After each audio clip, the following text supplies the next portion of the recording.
Tuesday, December 27th, 2022. I had to look at the date and the day because I have no idea what's going on because of the holidays. We're in kind of that netherworld between Christmas and New Year. But that also means within that netherworld, it's time for the Knee Jerks, Detroit Sports Talk with Eno and Big Al. I'm the Big Al of the equation, Al Beaton, longtime Detroit-based blogcaster. I'm a blogcaster. I like that. I'm a blogcaster. And joining me, as always, is another blogcaster. I'm now with Greg Eno of the Out of Bounds blog. Oh, my God, Greg. Greg, I appreciate you made enough time out of your schedule between the First Responders Bowl and the Guaranteed Rate Bowl to talk a little sports today. Oh my gosh, tis the season, huh? Tis the season when it's not holiday season, it's bowl season, or I should say meaningless bowl season. So I tell you. Well, one bowl that was not meaningless, we'll be talking about a little bit later. Our good friend Chris Creighton finally won his first bowl game at Eastern. We'll talk about that later, but that's way down the line. Right now, I am Greg, from my WordPress Out of Bounds blog. Check me out there pretty much every week. My most recent piece was about Franco Harris and how Franco's career kind of overshadowed one of the most iconic moments in NFL history. That's how great his career was. So check that out. Follow me on Twitter at Greg. You don't follow the Knee Jerks, of course, on Twitter at the Knee Jerks. Last show of 2022. Yes. We hope you had a great holiday. We hope that you have a great kickoff to 2023. Al's going to tell you in a little bit that we may not be on here for a little while because he's going to take care of some business down in Florida. But we'll get to that in a second. I'm pleased to say that we're going to have a few guests coming up in the next several weeks. City Hall's going to join us maybe that first show when you're back, Al. We'll talk about it's a little bit past the halfway point of the season. But we'll talk about the Pistons and then the aforementioned Chris Creighton from Eastern Michigan, the head football coach there, working with Greg Steiner over there. We'll get him on probably in February. We'll get Coach on when things die down a little bit between recruiting and signing all the new signing days were going on, and of course the bowl game, and give him some time to kind of unwind with his family, and we'll bring him talk about very successful 9-4 season. Yes, included a bowl win versus San Jose State last week.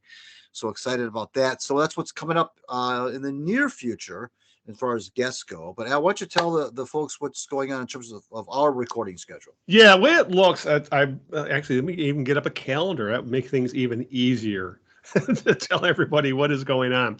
Like I said, Greg and I usually record every other Tuesday. Well, next week, I am headed to Florida.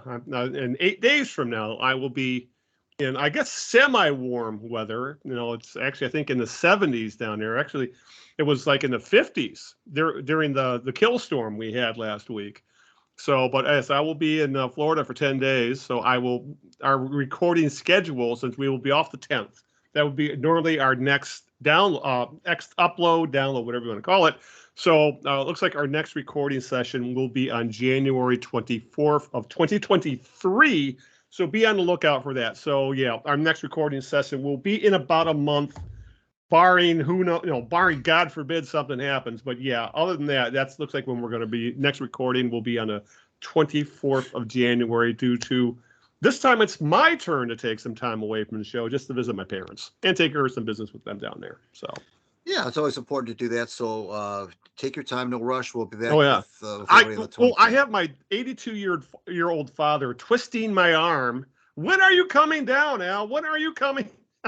Okay, Dad, I'll come. I also have to time it so I can be there in time for his numerous different card clubs. I have to play. I play more euchre when I'm down there when I'm up here.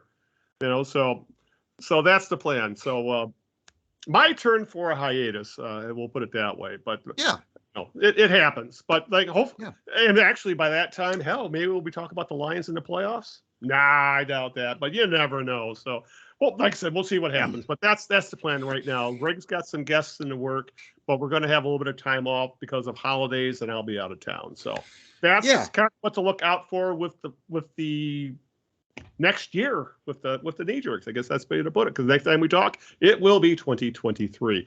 So I think that about covers the the notes that we need to cover with the audience. Is there anything else we need to, or is it time for the birthday game? Yeah, I think we could go right into the birthday game. Before we get to all the guests, we're going to play a game that we like to call Whose Birthday Is It, Maestro? Everybody knows how we play this game by now. We'll give Al a clue or two or three of an individual whose birthday it is today in the world of sports. And if Al can correctly guess that person within the first two clues, he'll receive a $25 gift certificate to Harmony House Records and Tapes. Oh, yeah, my God. I think the last time I was even in a Harmony House, I was buying tickets to see U2, the band with Bono and The Edge. And I think that would have been, God, around 2000, 2002, something like that. That recently, okay. Yeah, exactly. That recently, and well, hell, it would have been an even deeper cut. Would have said the gift certificate to Peaches. Yeah, I was thinking about Peaches. I almost said Peaches. Yeah. I wasn't sure if you get that one. That's Peaches, when we're getting super obscure. Or Peaches. What was the one that was? What's the one that was always in the malls? Music. Well, there's Musicland. Musicland. That and there was Record Town. Town. Yeah, but Musicland. Yeah, actually, Harmony House and Musicland were usually the two I would end up going to. Yeah. No, especially because Musicland was like at every mall in the area, so you couldn't avoid it. So, back in the days when I used to buy vinyl. Now it's like I said, kid, what was once hip is hip again. Not all the hipsters have vinyl. You know what? I got the lovely Mrs. Eno a turntable for Christmas. Oh, really? A couple days ago, and we're going to start stocking up on vinyl. And but you know what you can do now with this turntable I bought. It's a wireless. Yeah. It hooks up with Bluetooth, so you can have your speaker anywhere in the house. And it's wonderful sound. And I got her The Weeknd. She likes The Weeknd, so I got her that album. And so we're gonna head out this week and stock up on retro records, and I'm looking forward to it. That sounds like that should be a lot of fun. Yeah. Okay, now I'm waiting for the return of 8-tracks. And I don't know about that. No, God forbid, I would not want to inflict 8-tracks on anybody. So, all right, fire away. Yeah, this person, Al, made his name in the world of football. He was born on this date in 1979, which is interesting because I just realized December 27th, 1979 was also the day the Red Wings opened Joe Louis Arena. Anyways, this person born, like I said, 12/27/79. He made his name in football. He is a former Heisman Trophy winner. I will tell you that. Okay. Before he went ahead and authored a 15-year NFL career on offense. Heisman Trophy winner. I'll try. How about? Let's see. He would have won it in the early 90s. It said 79, right? You said. So, yeah. He would have won it in the. Yeah, so 79. He won it. He would have won the late. He would have won the late 90s, around 2000. 2002. 2002. Yeah. And then 15 years in the league. 3 teams in the NFL. 3 teams. Oh my God. Obviously, it's got more than likely a running back. I'm just guessing that. So, God, the thing is figuring out, the eras, because like. One guy immediately was coming to mind. Goes, no, they wouldn't fit that timeline. So, this 2002. Let's try. Oh my God, I'm just going to be sitting here wasting time. So, I know it's two. That wouldn't be Reggie Bush because that was a little later than that. Wouldn't be Eddie George, so that was earlier than that. Right. Yeah. Oh my God. George Rogers would be too early for that too. Yeah. Oh my God. You know what? I'm gonna pass. I'm gonna have to think about that. Because I was just sit here and just waste our time, and we got a time limit. We like to talk, but we don't want to go 3 hours. I don't want to spend 30 minutes of that 3 hours of me going, not Eddie George, not there. So I'll pass. Well, I'll wait for the next question, and I still want that gift certificate. So we'll have to work on that. All right. I guess with that, we're ready to hit the topics du jour, I take it. So we're going to try and talk a little We'll try and go around the horn between the Lions, Tigers, Red Wings, and Pistons, depending on what's going on. But once again, the discussion's being dominated by the Lions because, well, it's been, I hate to use the term bipolar, but I'll use the term, it's been kind of a whiplash with the Lions. We had that 6-1 stretch where they looked like they were on their way to the playoffs. And then last Saturday showed up and they went to Carolina and literally got, as Dan Campbell put it, we got our faces kicked in by the Carolina Panthers, and a team who actually had something to play for as well. No, even though I think at the time they were 5-8, they have a chance to win the division, the NFC South. So they literally took it to the Lions, a 37-23 loss for the Lions. And honestly, Greg, that score does not reflect how bad the ass kicking was. Right. I mean, the Lions defense gave up 320 rushing yards, 240 at the half. Both Carolina had 2 running backs of over 100 yards rushing in the first half. They gave up 570 total yards of offense to a team led by Sam freaking Darnold. And what really made this bad, Greg? We had 2 months of essentially the Lions being fluffed. And, I was buying into it a little bit. I was not in the playoffs are a shoo-in, because expecting any team to win out like that doesn't happen. Rarely happens. But I was not expecting them to come up with a performance like they did on Saturday, where they were just completely outclassed.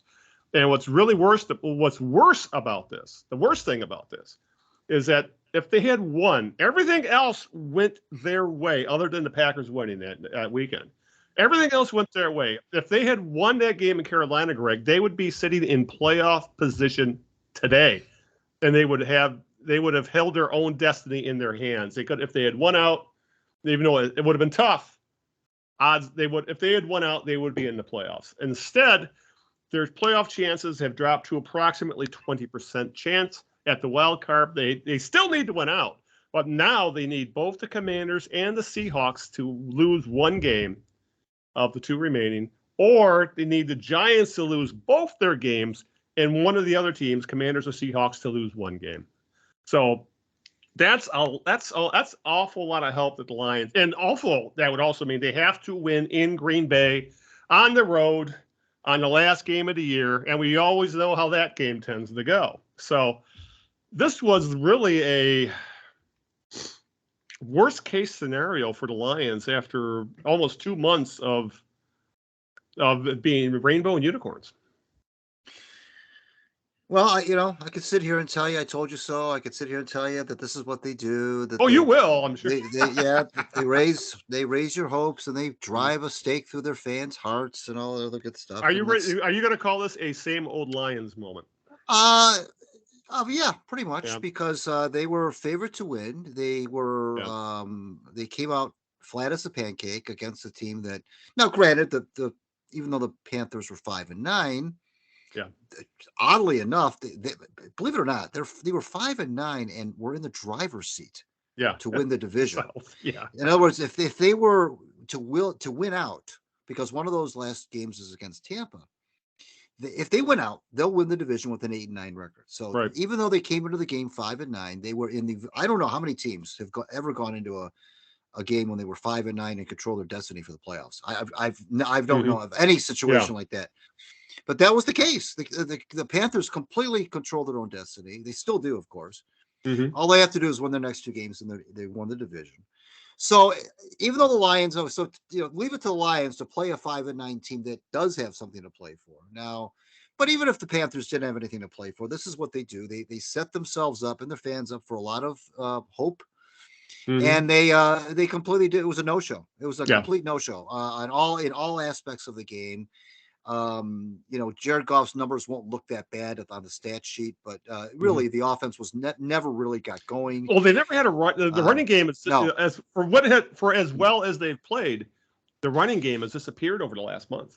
Now, and this is the thing. Now, it's one thing to go from 1-6, and I have to give them credit. I mean, I'd be foolish not to give them some credit. I mean, they went from 1-6 to 7-7, but those games, even though they essentially, if you wanted to have any sort of hopes at all for the postseason, those were considered must-win games. But it's a different scenario, Al, mentally, when you are kind of playing catch-up, and your record is still so bad that nobody's really taking it that seriously in terms of being a playoff contender.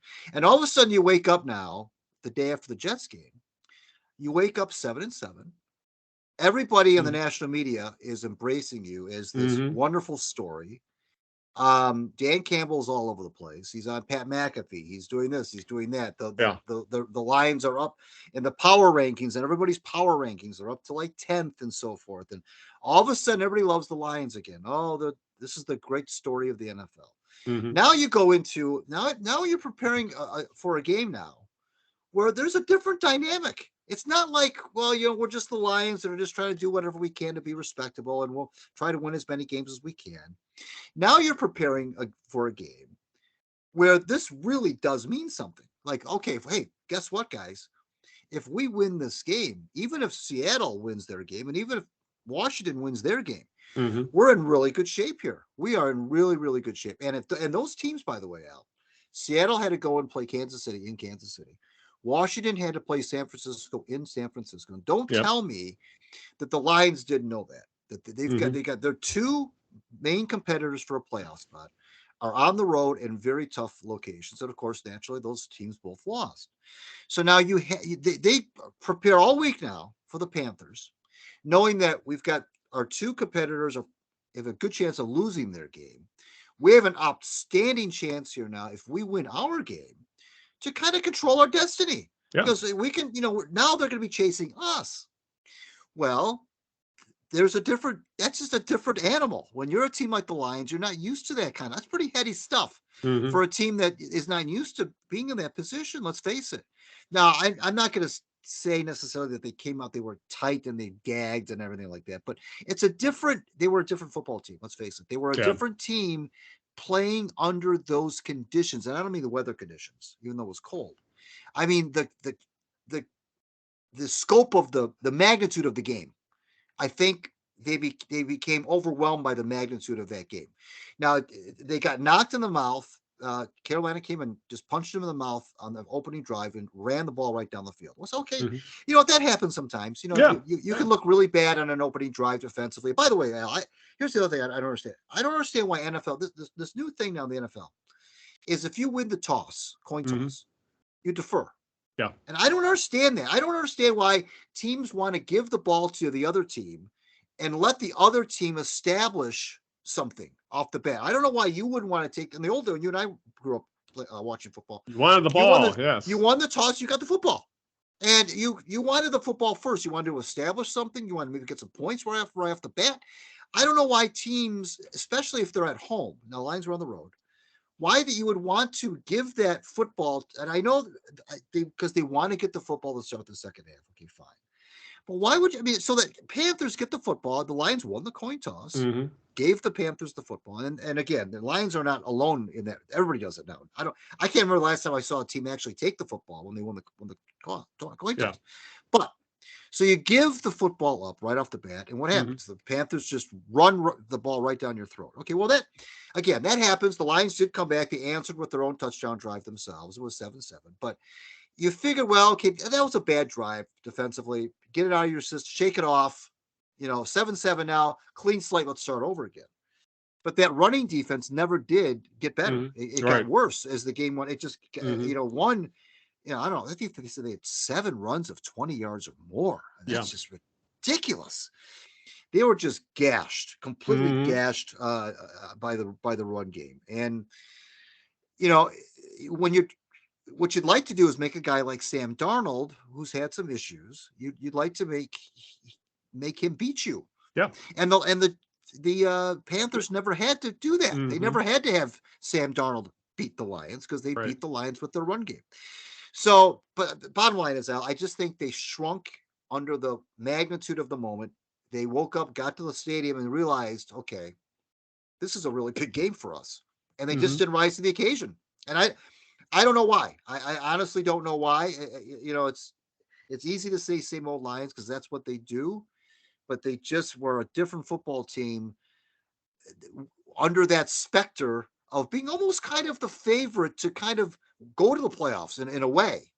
So okay, if they win this game, now they got the Bears and the Packers. Yes, that's not easy, but now they're over 500 and kind of control their own destiny. Yep. And they just didn't respond. They completely did not respond to that moment whatsoever. Yeah. Yeah. It seems like this franchise has a history of not being able to handle prosperity, as they say. Right. It's not the first time we've seen performances like this. We saw it during the Jim Campbell era. No, specifically that game in Cincinnati, Yeah. where if they Caldwell. had won Jim that Caldwell. game, they were in the playoffs. You know, Jim Caldwell. Jim Caldwell. Yeah, Yeah. exactly. Yeah.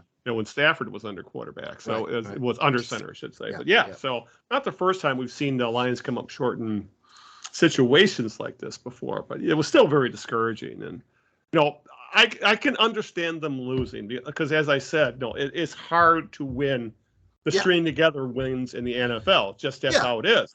Yeah. But to get blown out, when that game was over at halftime, essentially. Yes. To get blown out. No, I think that's the disturbing part. I can handle a close. I know I had issues of how the Buffalo game ended, for example. But they were in the game. It was a close. It was. They lost it on the last second. That kind of loss. It happens. But to get blown out, that was not a good look for Dan Campbell. And when Dan Campbell admits, we got an ass whooping, that's on me for not having the team ready. He's saying all the right words. Now he's got to bounce back and come out swinging against Chicago. Right. And that's going to be interesting because Chicago's running attack, I'm sure they watched exactly what Carolina did against Detroit. And Fields is going to run wild. Hell, Sam Darnold was converting running plays for Carolina. I'd hate to see what's going to happen against Chicago if the Lions don't get this straightened out. Because if they lose. If they lose Sunday, it's over. No, the playoff dream, as much of a long shot as it was, it's over. Right. Yeah. And to talk about the deferring the kickoff, I think I kind of think it falls in the how in basketball you try to steal an extra shot with the 24-second clock when you do a 2-for-1. Yeah. I think with the NFL they're hoping for we end the half with the ball and then we start this next half with the ball. But the thing is, it doesn't work like that all the time. I guess they're kind of gambling that's what's going to happen. Because you see it occasionally in the NFL where they're going to score in this drive and then they get the ball to start the second half. I have a feeling that what plays into it, but I just find that to be a little, it seems to me you want the ball, then you want to impose your will on the other team. But yeah, no one does it. They don't even do it in college ball anymore. You know what? That might be a good question to ask Chris Creighton when we have him on the show. We'll ask him about that. Get his thoughts on that strategy. We'll definitely have to ask him about that. But overall though, I'm happy with how the season has gone overall in that the record-wise, I should say. I mean, I would love to have seen a little more consistency rather than this 1-6 and 6-1 crap. That's talking about whiplash. I know, but you were thinking what, a couple wins this year? I think I was predicting 5 or 6. Yeah. So they exceeded both our expectations. But I guess the thing you can also say, as the season goes along, expectations can change, and expectations changed with this team.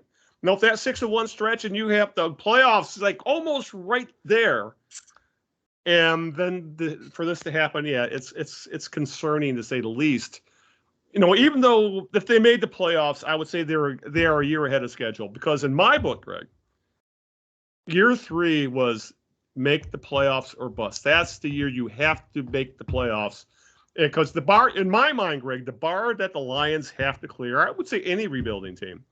The 0-16 Lions and the 0-16 Browns were both in the playoffs that third season after their winless year. Yeah. And as bad as the Lions were, when Campbell and Holmes took over, they weren't an undefeated team. They had a winless team, I should say. They weren't a winless team, and there was some talent here. Now, I've seen some people say, "Oh, the rebuild was worse." Then the old, come on. I mean, there was some definite talent in this organization. Well, here's the other thing. Here's the other thing. And this, to me, frankly, this just proves now you're right. At the beginning of the season, I did say, you're right. I did say that I didn't think they would win more than 3 or 4 games. That's true. Mm-hmm. But it's also true what you said about how expectations change as they have to. I mean, why wouldn't they change? Right. Okay. But here's this also validates another thing that I said, which is you don't have to not just me, you said this as well, is that in the NFL, you don't have to have 4, 5, and 6 year rebuilds. It doesn't. No. You don't have to do that. Nope. Teams can regenerate themselves relatively quickly. This proves now, and you mentioned that year 3 of Campbell and Holmes, which is coming up next year. Yeah. And that's true. That's you're right. Next year should definitely be a playoff. That should be the ultimate. Yeah. That should be the goal. Now, and even that's a low bar. I want, win a damn playoff game. Yeah, well, of course. But what I'm saying is that there were people, fans, I think I used the term, they were gaslit. Yeah. By this notion that, this is gonna. Guys, this is going to. That's why they gave him a 6-year contract. It's a total tear it down to the studs and read. This NFL is not like other team sports where, maybe that is the case in baseball. Maybe that is the case in basketball to a degree. Yeah. Maybe that's the case in hockey too, a little bit, sure. But in the NFL, no. I mean, NFL teams can go from 3 wins. Look at the Rams. Yeah. They won the Super Bowl, and now they won 4 games or 5 games or something like that. Right. Why? Because things have just gone. They've had a bad year. They've had injuries. They've had a lot of things go wrong for them. The Vikings are living large right now because they win 1 million 1-score games. A million of them. I think they've won like 9 or 10. Yeah. 1 score. And when I say 1 score, it's like a few points. And they've had 2 literal miracle wins with awful defense. Just awful defense. Oh yeah, give it a 500 yards a game. That's not just sustainable. The 500 yards. That's like they're going on for like 6 weeks at this point. That's not sustainable. I wouldn't be surprised if they won 6 or 7 games next year. That's the way the NFL goes. It's very unusual. They have teams like the Chiefs, and to a degree the 49ers, and to a degree the Cowboys, and a couple other teams maybe. Yeah, the actual great teams you could probably count on one hand at this point. That are good. That have like a 4 or 5 years where they're good every year. Okay. Exactly. Other than that, most teams they have peaks and valleys. That's if you look at their win on a graph, it looks like an EKG reading. I mean, that's the way it is in the NFL. Okay. Yeah. So that's why I never bought into this. Well, this is going to take 4 or 5 years in the NFL. It shouldn't. You should, because the league is designed to reward bad teams with bad schedules. It gives you high draft picks if you keep them, of course. Gives you high draft picks if you have a bad year. And the Lions keep drafting high, and they're going to have 2 first-round picks again this year. One of them is going to be in the top 10 with the Rams. And so, and the other thing that this proved was another thing that I kept saying is, they better not draft anything other than defense. Yeah. Because that game against the Panthers just highlighted how, and I told you this, I told you how I was very concerned at how bad they were in the back 7. Now the front 4 didn't show up either on Sunday or Saturday, but the back 7 particularly, the linebackers especially, are weak. And I don't want to hear about Anzalone, and I don't want to hear about Rodriguez yet. I mean, he's a young kid. Anzalone's like a zero war linebacker. Yeah. They need to have playmakers, stud linebackers. They don't have. So, and they need to probably have one more edge guy, and they probably need to have one more really good defensive back. Okay. They need a number 1 corner. They really do. Right. They're fine offensively. Okudah has really backslid over these past few games. Yeah. He is not looking. They're fine off that. Yeah. Okudah is still a work in progress. Yeah. He's their number 1 corner only kind of by default. Yeah. So they need to shore that up.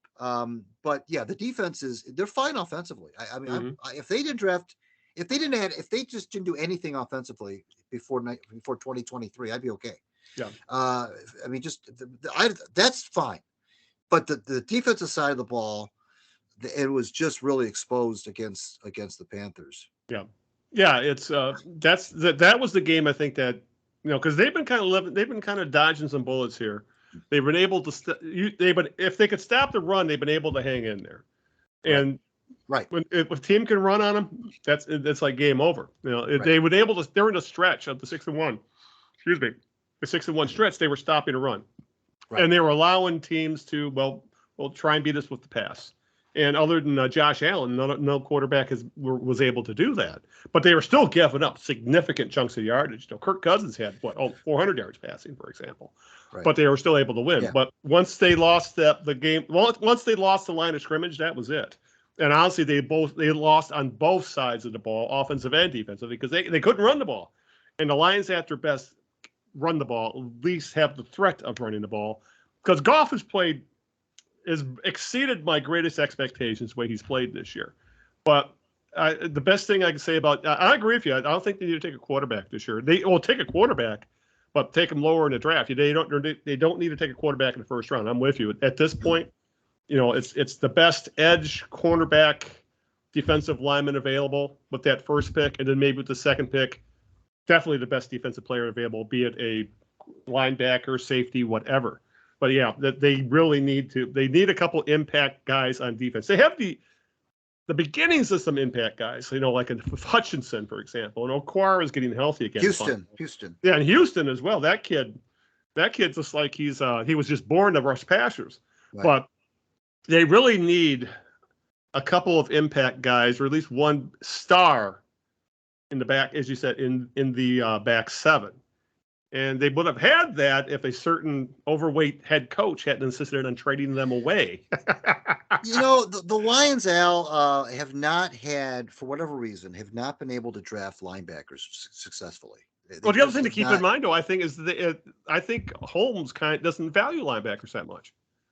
I think he's more about offense. He's about the defensive line, and he's about the backfield. And the last holes he's going to fill is linebacker. I really do believe that's how it's going to go. I think he thinks that he can find a useful linebacker later in the draft. He's not going to draft one high. I really believe that. I think, again, like in today's game, you're running 5 and 6 defensive backs out there majority of the game, which takes a linebacker off the field. So I can see him doing that easily. I can see that. Yeah. I guess, and to be fair, but they are using hybrid guys, guys who kind of will either go down in a 3-point stance or not. Yeah, and it's hard to find linebackers that can stay on the field for 3 downs.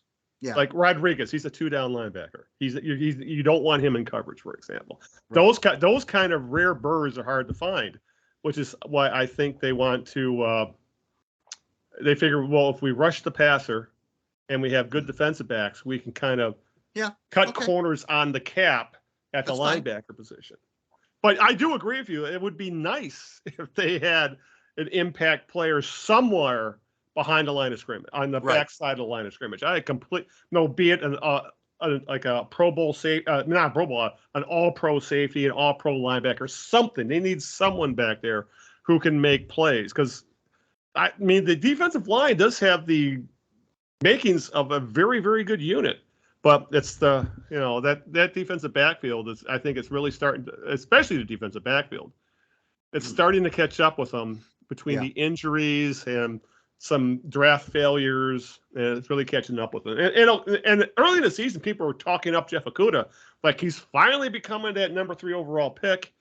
And over the last month, he has not played like a number 1 cornerback at all. And he was really bad. What got me is Okudah was at his best this year on run support. And he was just whiffing on guys in Carolina. Okudah was playing like he did in his first year under Matt Patricia. He was that bad. And it really makes you wonder that they have a decision to make with him. Do you guarantee? Do you pick up the 5th year of his contract? Because he's going into year 4 next year, and you got to wonder if, do they pick up his deal for one more year? And if they can find some decent defensive backs in the draft, I could see letting them go. Yeah, I can see that too. Yeah. But I guess if you want to see one other controversy, and I put that in quotes, was that Jameson Williams, Greg, I guess it was all over the internet, that he liked a tweet where someone said he needs to get more playing time.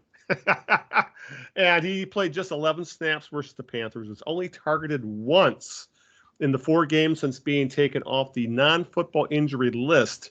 J-Mo has 1 catch. That was the one for a touchdown on the broken coverage against the Vikings. And he has not played more than 13 snaps in a game. The last 2 weeks, Motor City Dan Campbell has been asked about this, and he's essentially been given the same answer, kind of boilerplate at this point. This week, his answer was, quote, "He's coming. It takes work. We just can't throw him out there and say you're taking 65 plays. There is a trust that has to be built." I think he's saying he needs an entire offseason to develop chemistry with the offense, specifically Jared Goff. And I do think it's a bit it was asking a lot of a player who really only had one big college year at Alabama, and then he didn't play for almost a year. I think it's a bit much of a fan base to ask him to be an impact player immediately, especially if arguably this is still training camp for him. You know, he has not played the equivalent of one entire game yet. Right. And people are saying, how come he's not making an impact? I think that's kind of unfair to both the Lions and the Williams. I agree with you there. My thing was I didn't even really want them to bring him back at all this year. I just wanted them for him to not play at all. But it's okay, there's an I suppose. Argument for that. There is, yeah. Well, but I can also see the value of getting him some reps, getting him in some games. These games are important. That's the other thing too, by the way. Yeah. These games, as it turns out, because when the season began and they were kind of looking at Williams, and I said, well, you know what? Give him garbage time minutes, or don't play him at all because you're not going anywhere anyway. Okay.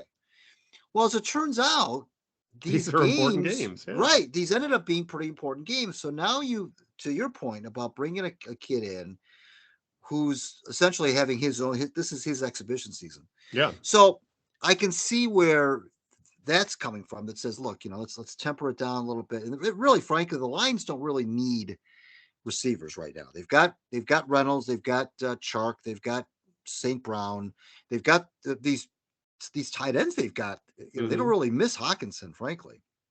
So they really don't need another receiver. I mean, even though Williams brings a dimension that those other guys don't. Excuse me. Yeah. So, but you're right. It is unfair to both sides to expect him to come in and be any sort of an impact kind of a guy. But he is there. And the thing I like, though, I guess, about him being there is that because of his speed, teams do have to account for that. Yeah. Because they don't know, excuse me, they don't know if he is a decoy or not, or if he's going to spring loose for 41 yards and get a touchdown like he did against the Vikings. So, the fact that he's on the field, even if it's just for 15 or 16 plays, whatever it is, it does give the defense something to think about, because now you've got this kid who's, granted, he's not had a lot of targets, but he can fly. And, all it takes is one. And frankly, Al, he got behind the defense. Was it against the Jets? He got behind the defense. It was underthrown. Goff couldn't get it there, which was my concern about Goff, and a lot of fans' concern about Goff is they've drafted this kid who can fly. Now, do we have a quarterback that can get the ball to him? If Goff throws that ball where it should be thrown, it's a touchdown easily. But the ball basically came back to the DB. The DB made an accidental play. It just the ball just came back to him, and that would have been a touchdown. And that throw right there kind of makes people a little bit. It makes them a little squeamish about Goff with Williams in terms of creating some sort of a chemistry. Because even though he hit him for that 41-yard TD against the Vikings, he was wide open. I mean, you couldn't help but hit him. But in that game against the Jets, that was a touchdown. But he underthrew the ball by about 3 to 5 yards. Yeah, it's exactly. If anything, I can see them. He'll get a little more burn here and there, but it's I think it's easily said this is a lost season for the kid, if through no fault of anybody. I mean, it was a given considering his injury that this year was essentially going to be, just a year for him to recover, and hopefully he's football ready by the end of it. We'll see what happens, and then next year will be the year we see the true Jameson Williams. So I can understand his frustration, but I could also understand the coaches, being a little reticent about wanting to play him a lot because of he is still a raw prospect in a way. Like I said, he only had one big year in school, at last year at Alabama, which ended in the championship game because he tore up his knee. So there's arguments on both sides of this, and I can understand Williams. He wants to play. He wants to play a lot. Anybody does who plays the game. So I'm not going to hold that. I'm not calling that a controversy as much as some people would make it out to be. Oh, he liked the tweet. Big deal. He wants to play more. Everybody wants to play more. That's and I'm sure he's had these discussions, or at least a good coaching staff will have had these talks with the kids saying, This is what you need to do. Once you're at this point, then you're ready to get a lot of burn. And plus, right now, Chark is playing the best football of the season. Who's essentially that's the guy he's probably going to replace. And Amon-Ra he's literally a Pro Bowl, All Pro level receiver at this point in his career. Khalif Raymond's playing some excellent ball. Josh Reynolds is playing good. They have a pretty, for what was a weakness a year ago, it's become a pretty solid wide receiver room. So that's the other thing is, okay, who do you replace? Is he going to be better than any of these guys, considering his lack of reps and the fact that he hadn't played football all this year? Probably not. Only thing he's got on these other guys right now is the speed. And that can, as you said, once or twice a game, that may pay off for you, but you can't throw that kid out there for 30 snaps and expect him to be an impact player, at least not this year. No, but that's the least of the worries right now. I know that it's tempting to talk about that, but there's so many other concerns right now, Al. Yeah. That's exactly. Yeah, like fix the running game. Yeah. Yeah, because the passing game, even though they were off a bit in Carolina, that's still the Lions. Well, I want to go back to that real quick because, like I said, they traded this whole winning streak, if you will, or this return from the dead. Yeah, happened right after they traded Hockenson to Minnesota, which everybody said, well, that's waving the white flag and. Yeah, and the guys he brought up behind him have been very effective. This Zylstra guy who caught three touchdowns the other. Okay. Yeah. Mitchell. His name's Mitchell, right? Yeah, he's still a rookie who was hurt and just now coming into form. Brock Wright, of course. These guys, they catch the football. I mean, Wright had the one drop against the Jets, but he more than made up for it, obviously, at the end of the game. Yeah, with that big catch. Yeah. But these guys, Mitchell, Zylstra. Yeah. Right, kind of. You're getting the same production at a fraction of the salary cap hit. Tight end by committee. Okay. Yeah, I know Hawkinson had, I think, 11 or 12 catches in the last game for Minnesota. But again, he's in the Pro Bowl. Right. But would you pay him $15 million a year? No. So it's just interesting that was at the time it was considered they're waving the white flag, and this is now they're really going to tank it. But really, these other guys that have come in have stepped in, and it's like TJ who? Yeah. Well, let me ask you this. I know some of the fan base have taken to Hockenson hate for what he said when he left, or when he was talking to Minnesota media, and he said, "I'm coming someplace where I can win some games."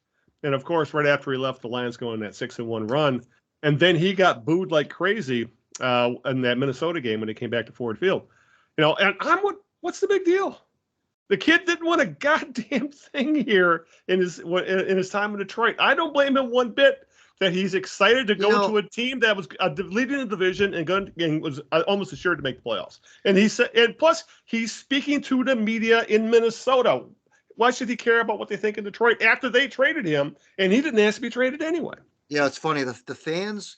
Fans are fickle. Right. The way it works basically is the fans can say what they want about their team, but nobody else better say anything about. Yep, exactly. And that's kind of what it boils down to. I mean, the same fans that say, "Gosh, it's too bad we can't."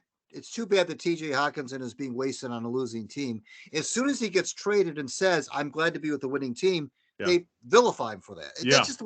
That's just the way they are. The fans are just, they're very provincial when it comes to, I can say whatever I want. Even more so in Detroit. Right. Yeah. Right. There's a inferiority complex. Fans here are still mad at Eric Ebron. And how long has he been gone? Like 6-7 years at this point. I know. Oh, geez. But yeah, it's. I just found that to be kind of hilarious. But obviously, it turns out that the Lions knew what they had in their tight end room and figured we can get the same production at a fraction of the cost. And so far, if anything, you say they've outproduced Hockenson compared to what Hockenson was doing here. And for that matter, now they have a blocking tight end. and right, and then they have the receiving tight end in Zylstra, and then Mitchell is supposed to be the kind of the guy who can do both. But now between the three of them, they're able to move them around like chess pieces and use them to at their best, put them in positions to succeed and help the offense the most. Compared to Hawkinson, who you just had to play every play, no matter his weakness was blocking, as it turned out. So, wow, the Lions knew what they were doing when it came to this. Who knew? Well, at least I'm not surprised because Brad Holmes, I have been no complaints of what he's done so far. Has he made some mistakes? Of course, but overall, this last draft, Greg, this last draft is a home run, literally a home run. There's already like 4 starters out of this draft. You get 3, you're like, oh my God, they're done great. So I guess that's another reason for hope because they have so many draft picks in the first 3 rounds next year in 2023. And if they hit, that should be in a perfect world, that's like 5 or 6 starters. And that could push this team right over the top. And specifically, as you said, especially if a couple of the defensive guys, that's obviously probably what they're going to take, hit. Yeah, this team is a good defense. Right now, they're still a bad defense, even though they played well for a couple months. If this becomes a good defense, this is a playoff team, full step. And I'm surprised I wouldn't have said that 2 years ago. I wouldn't have said it last year. But they in some ways I'm buying in to this current regime. I'm more so than you because I know when it comes to the Lions, you're more of a cynic than I am. Even though the girlfriend goes, I told you. I texted her Saturday after the game, because she's going to be. She worked the weekend, and she goes, I warned you. That was her text. I warned you about getting excited about the Lions. I can't help it. You're more of the prove it, win a damn playoff game guy, and I'm more of the I'm going to kind of buy into this a little earlier than you. And I think we're kind of in our discussion. I think we're kind of showing that I've kind of bought in earlier than Greg has, and Greg, being the cynical journalist that he once was. Which is funny to say considering some of the fluff pieces we've been seeing from the columnists around here. Oh my God. Like there was one today. Was it one of the guys in the Freep? Oh, I still think they're making the playoffs. Really? They have to essentially there's one spot open and there's like 3 or 4 teams that could win it. And they need help. They're not going to, like I said, I've bought into this more than you have, Greg, and I'm accepted. They're not making the playoffs. Too much needs to go right. When you have to leapfrog at least 2 teams in 2 weeks, that's too much. That's too much for me to ask. I don't think this team is making the playoffs. Especially when that last game is at Green Bay, and especially when Green Bay has a shot. By the way, if they win next week, Green Bay, they're right in it as well. And Aaron Rodgers is playing with a huge chip on his shoulder right now. Yeah, that game's going to mean more to Green Bay than we thought it might have meant 3 or 4 weeks ago. Yeah. So that's not So they'll probably beat the Bears. I will say that they probably will beat the Bears this Sunday, and they'll probably put themselves in this position where now they've proven to be. They are at Ford Field. They can beat anybody. And the Bears are really beat anybody. And the season's over for the Bears. They're playing for a top 5 draft pick at this point. Right. So, but I think we're done yelling about the Lions because we have a few more topics to get to. So I guess it's time for the birthday game question number 2. Okay, this is for the $25 gift certificate for Harmony House. 2002 Heisman Trophy winner, not a running back. Okay. 15-year NFL career. I played for 8 years in the AFC North. Then played 2 years in the AFC West, and then finished his career with 5 years in the NFC West. I will tell you that, and I will also tell you that he made 3 Pro Bowls and led the NFL in passing touchdowns in 2005. It was one of those teams, the Bengals. Yes. I completely forgot that Carson Palmer won the goddamn Heisman. He did. Yeah. But that tells you how much the Heisman really means, Yeah. I mean, I almost forgot who won it this year, for Christ's sake. All I remember, it's the quarterback for TCU, and he probably didn't deserve it anyway. So, Yeah. but yeah, Carson Palmer, for those, I'm sure we have some young people here that might be listening to the show go, Carson Palmer won a Heisman? Yes, he did. He was the number 1 overall pick in 2003 Yep. by the Bengals. Yep. So Boy, I wonder what album I'm congratulations. going to buy with that $25. Yeah. Or I'm cassette. a cassette. Nah. No. I'm too young for reel to reel. Even though I know that's even the real audio files, though it's all about the reel to reel. So, so I will. Let's see, who could I spend it on? Maybe a Journey album, Kansas Sticks. Yeah, it tells you when I grew up, doesn't it? Right. All right. What do you want to tackle next, Greg? I'll leave it up to you. You want to talk Tigers? You want to talk Pistons? Or you want to talk Red Wings? Let's get the Pistons out of the way.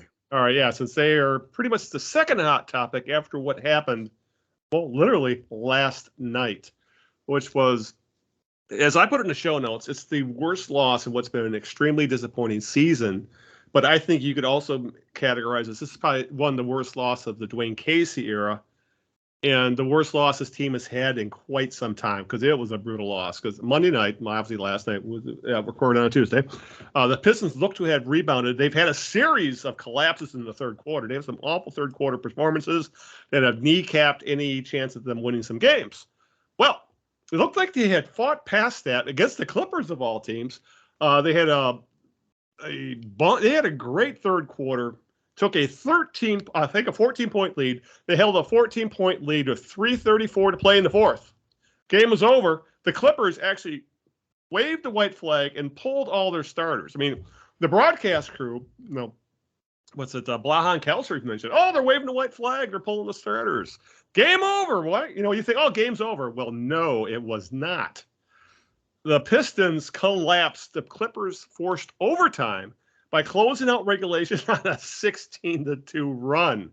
The Clips then outscored the Pistons in overtime 14-3, won 142-131, and outscored the Pistons 30-5 over the final 8 minutes of the game, essentially the last 3 minutes of regulation and then in overtime.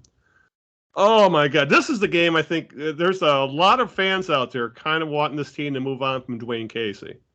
And this is the game that's going to give them a lot more ammo to get his seat hotter. Well, I think the fan base, his seat's kind of hot, even though I don't know how you feel. I don't really feel there's any kind of pressure from the front office right now that his seat's hot. But the fan base is getting more and more agitated, even though they don't have Cade Cunningham this year. He's out for the year with that leg injury.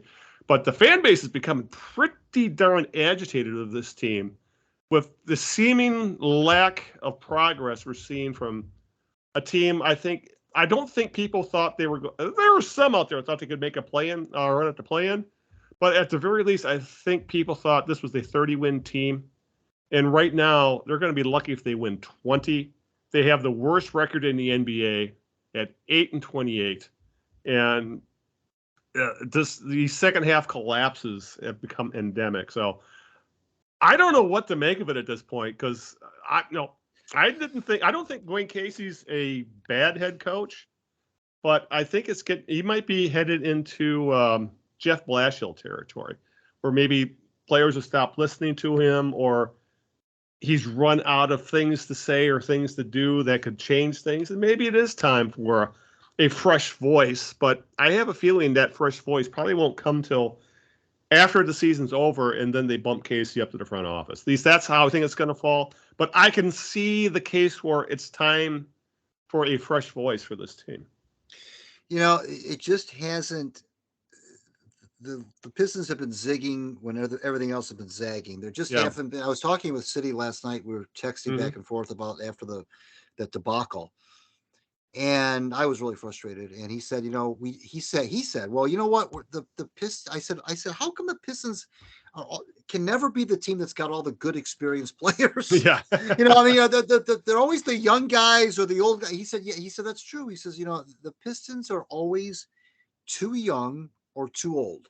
Yeah. He says that they never have their guys in their prime. And he mentioned Jeremy Grant. He said, they had a player in Jeremy Grant who was in his prime, and they traded him. Mm-hmm. And so now they're back to being really, really young again. They've got one old guy, of course, Bogdanovich, who's been terrific, of course. But you know, for the most part, they're very, very young. They go up again, and everybody. It seems like every team they play in the NBA is just stocked full of these experienced, good, you know, yeah. Because playoff when you tested. think about it, they're only playing 2 veterans in the rotation right now. Yeah, in Bogdanovich and Burks. So what you saw was you mentioned the Clippers waving the white flag. They pulled their starters, and then what happened was when the starters went back in, of course, in overtime, you just had these battle-tested, you know, playoff, these really, really good players going against really, really young guys, and that's why you had a 14-3 differential in overtime. Yeah, and I mean, on top of the fact, of course, that the Clippers had all the momentum in the world by even getting that game into overtime. But yeah, the you look around the league, and it seems like every night that the Pistons are playing teams that have all these really, really good players who've got lots of experience. And I know that you don't want to hear, the fans don't want to keep hearing that they're young and it takes time. But you know, in the NBA, when you've got 500, 600, 700 games under your belt, and you've been in the playoffs, you've been deep into the playoffs, you've won. It's not really about skill anymore. It's just about these guys just know other teams have these players that just know how to play the game. And the Pistons just aren't there yet. They're very bad defensively, awful defensively, really. I mean, just really, really bad. And it's just hard. And so these teams don't care. The teams that you play don't care that you're young and you're trying to figure it out. They're trying to win championships, and you're just another blip on the screen. So they come in there and they just have their way with you. And you know, the Pistons are 8-28.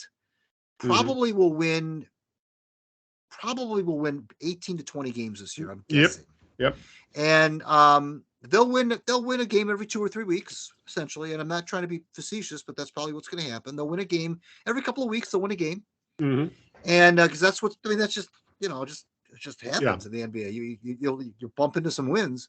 They'll win 18 to 20 games, but most nights they'll be outmanned, outgunned, and the Anthony Davises of the world. Even though he's hurt now, but how many times have you seen, Al?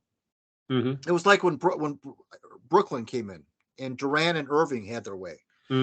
Every team, it seems like, has got a pair of superstars who just Pistons have no answer for. How many times you read it the next morning? Kyrie Irving and Kevin Durant combined for 87 points. And that was crazy. I mean, that's just that's how it is. NBA. So and so, it's always a pair of them. So and so combined for 73 points in defeating the Pistons. The Pistons don't have an answer for these players. They're just too good, and they don't have any answer.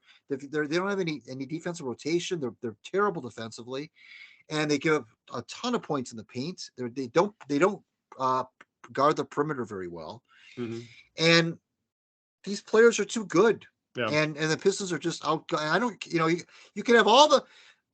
Jaden Ivey's he's a great young kid. He's flashy. He's exciting. And Jalen Duren he's been eye-opening how good of a rebounder he is at 18 years old. But it's not enough. It's not enough. When you've got, you've got guys like Sadiq Bey who've taken a step back. Beef Stew is, some of these guys. Honestly, Stewart stepped up this year. He's actually hitting 3-pointers. No, that's true. That's true. But on a good team, he's Stewart's probably your fifth option, or he's like the first couple of guys off the bench. He's not playing 35 minutes a game, and that's the way it is. I think with some of these guys on this team that are core pieces, they are core pieces on a winner, but they're not your first, second, and third options. I think what the fans are waiting for, right? Even Bogdanovich, he is not a first option on most teams. No, I mean, he would be a great piece to have for a team that feels like they're a Bogdanovich away from making some noise in the playoffs. Right. But, I think what the fans are frustrated with, at least I am frustrated with personally, is that you get tired of seeing all the other teams have these kinds of players. You get tired of the Irvings and the Durants having their way with your team. And then you look at your team, and we don't have those kind of players that can do that. And the Pistons haven't had that in such a long time where they can go into an arena and have a couple of guys just completely take the game over. They don't have that. And the fans are waiting for that. They're waiting for that, those players to, emerge, and you're talking 21-year-old kids. Yeah. And there's nobody that's in that sweet spot. And City mentioned Jeremy Grant being traded. There's nobody in that sweet spot that's 26 years old, 27, who's maybe entering their 5th or 6th year in the league, who's really kind of gotten to figure it out, who's, the closest they have old guys. They have Bogdanovich, who's old. Yep. They have Burks, who's old. I think Burks is 33, I think. Well, yeah, he's in his 30s, yeah. And, Bogdanovich is 35 or whatever. And like you said, those are nice pieces to have for other teams to have. Yeah. But with the Pistons, they're expected to be the guy, and there's just not enough supporting cast. And what really, it feels like the Pistons have a supporting cast. They just don't have the guys yet. Essentially. Yeah. Right. Yeah. So, I don't know what these are dark times, certainly. With Cunningham out. I think people tend to forget that's a big deal. It really is. He was your primary ball handler. And sure, Killian Hayes has stepped up and probably shown at the very least he's a backup in the league, but he's still a downgrade from Cade Cunningham. So essentially with him out, guys who aren't supposed to be getting the minutes they are getting heavy minutes. And that ultimately exposes guys, and that is part of what's happening. I mean, I still can be, agitated with Dwayne Casey that, whatever he's saying doesn't seem to always be working with this team. But we also do, as you said, you have to remember that this is probably the youngest team in the damn league. And that was, and when I thought about it, that was an eye-opening statement you made that, there are no veterans. Well, there's two. That have, in a 9-man, 10-man rotation, there's two guys that you could consider grizzled veterans, grizzled legitimate NBA players in Bogdanovich and Burks, and that shows in games like we had last night where the Pistons folded like a cheap card table. Right. All right. It's frustrating. I get it. It's frustrating. It really is. And that's the thing. This is talk about a lost year. Jameson Williams had a lost year. This is a true lost year for the Pistons, in that it really, I think, backs the rebuild up maybe a year. We're losing Cunningham. Sure, and it's nice that some guys are getting, like Ivy and the Hayes and Duran are getting an unexpected dose of heavy minutes. But when you think about it, Cade Cunningham only has about a year of NBA play under him because of injuries. Right. So, he's still he's got a lot to learn yet, and as you said, these guys don't become who they are until they hit, as you said, that 26, 28-year-old range. Like Steph Curry didn't become Steph Curry until like his 6th year in the league, something like that. So it's, or if you want to talk about building teams, the bad boys Pistons weren't the bad boy Pistons it took them about 6-7 years to get to that point where they became a league juggernaut. I mean, that era of Pistons, for a longest time, they could fill up the bucket, but couldn't stop a soul. It took a long time for that team to morph into what they were. So unfortunately for these Pistons, we're probably, if everything works out perfectly, we're probably still, 5 years away from them being a championship contender if everything goes right? Probably. And that's frustrating because things are still, when the Lions are the beacon of shining lights, it says volumes about what's going on in this town. So, All right. Speaking of not a beacon of shining light is the Detroit Tigers, Greg, because it seems like every time we talk about the Tigers, and we've talked about them, we've been touching on them pretty much every show. They are still they are doing little but other than churning the bottom of the 40-man roster. Since we last talked 2 weeks ago, Scott Harris, the GM, has continued to dig deep into the bargain bin, and it's really looking like, Greg, this is going to be his strategy for this year, because obviously they're not going to make a splash in free agency, even with a middling, mid-tier free agent at this point, because pretty much any free agent worth signing is signed at this point. So his strategy seems to be, since who they got to trade at this point. One of their big trading chips they got rid of in Joe Jimenez. So what's left to do is apparently his strategy is he's going to pick up guys on the waiver wire who are low risk, low cost, coming off a down season or two, but have a pedigree, be it a former high draft pick or guys who had performed at lower levels of the minors and then kind of stalled out at AAA or in the big leagues. And in doing that means he's essentially churning the bottom of the 40-man roster, continuing to trying to find somebody who's going to stick and hopefully hit on a guy. And essentially this is how the Giants found Mike Yastrzemski. He was a guy they traded, a low-level minor leaguer. He's a guy who struggled at the minor league level. The Giants were able to unlock something out of him, and he finally made it into the big leagues as a legitimate big league hitter at like age 28 or 29. And he put together like 3 very good years. He even got some MVP votes. So it looks like that's the strategy Harris is going to go to. The same thing the Giants did, and the last 3 signings they have fit that mode to a T. They picked up a 24-year-old catcher from the Brewers in Mario Feliciano. He was once their number 6 project. Then he stalled out after the pandemic and fell out of favor. They picked up a 27-year-old left-handed pitcher in Zach Logue from the A's. He had a down season in Oakland, 6.79 ERA over 14 games, and was worse in AAA. But in the Jays system the year before, he had a mid-3s ERA in 24 starts, picked between Double and AAA. And then, of course, they always need a Castro, so they signed what looks like a misspelling in Curvin Castro, 23-year-old relief pitcher, right-hander. And he split time between the Cubs and Giants last year. 12 innings, 10 ERA, but in 2021, he threw 13 big league innings without giving up an earned run. So it looks like, Greg, Harris, going into this year, he's hoping for some bounce-back years from some of the veterans he can't trade because they are untradeable. He's hoping for some of the Utes, as the judge and my young cousin Vinny would call them, the Utes to finally meet some expectations, specifically Green and Torkelson, and maybe some of the pitchers. And then hoping that one of these waiver wire pickups, he's had a handful at this point, more than a handful at this point, to maybe 1 or 2 of them prove to be a big league player, thinking that our coaching staff, our development team can fix them. So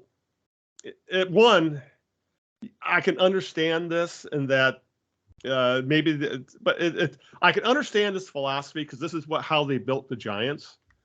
But also, as a Tigers fan, this is extremely frustrating to see this team essentially planning on treading water for at least 1 more year. And I would not be surprised even more than that if this is the strategy he's going to go through, because right now, as things stand, without barring a trade, which doesn't look like it's anywhere on the horizon at this point, this is a worse team than last year. And there really doesn't seem to be any other thing that they're doing to improve it other than crossing their fingers. Well, yeah, I mean, right. You mentioned it earlier about, hitting on some of these, finding a diamond in the rough kind of a deal. I mean, that's what you have to do. That's what you're reduced to when you're in this scenario is you use the mechanisms that you have at your disposal that make sense. Yeah. Because obviously the Tigers are not in a position to getting into a bidding war for some of these big time, which superstars. We will talk about in a little bit about some of these contracts. Right. That's not where they're at. Okay. Mm-hmm.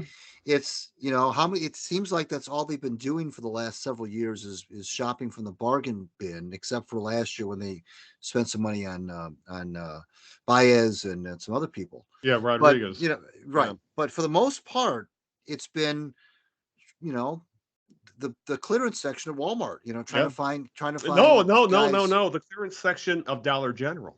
There you go. No, it's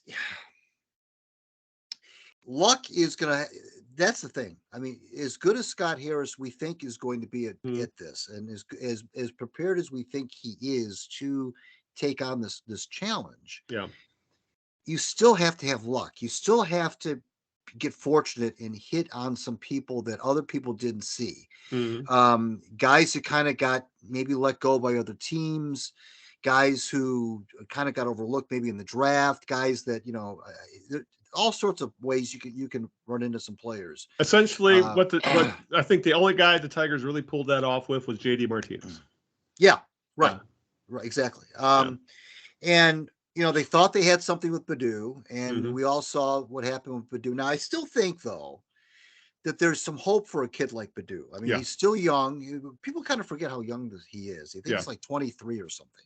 Yeah. He's still maybe 24 by the time next year starts. He's still very, very young.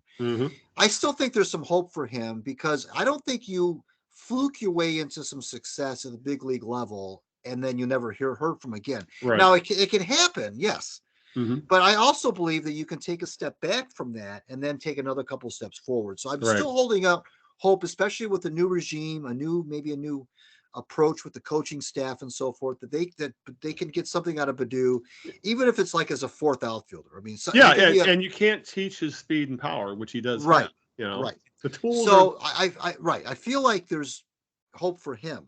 Yeah. But there, we mentioned last time you and I were together, we talked about how we're not going to miss guys like Reyes and the Castros and Candelario and guys like that, Cameron, guys who just had worn out their welcome. So now you got to bring in another slew of youngsters, and I know you made the comparison last time about that when the Tigers had that first batch of youngsters in the mid 70s, just before the 84 crew got here. Those guys didn't work out. The Danny Myers, the Leon Robertses, the guys like that. Those guys, Jack Pierce, those guys didn't really work out. But then that second wave came through.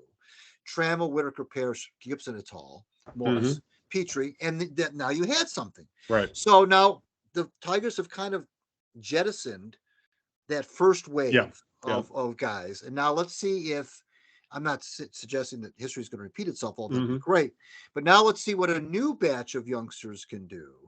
But there's no question to me that they're going to lose probably 95 to 105 games next year. I would say, so I put their win total somewhere between 56 to 66 is probably where they'll end up.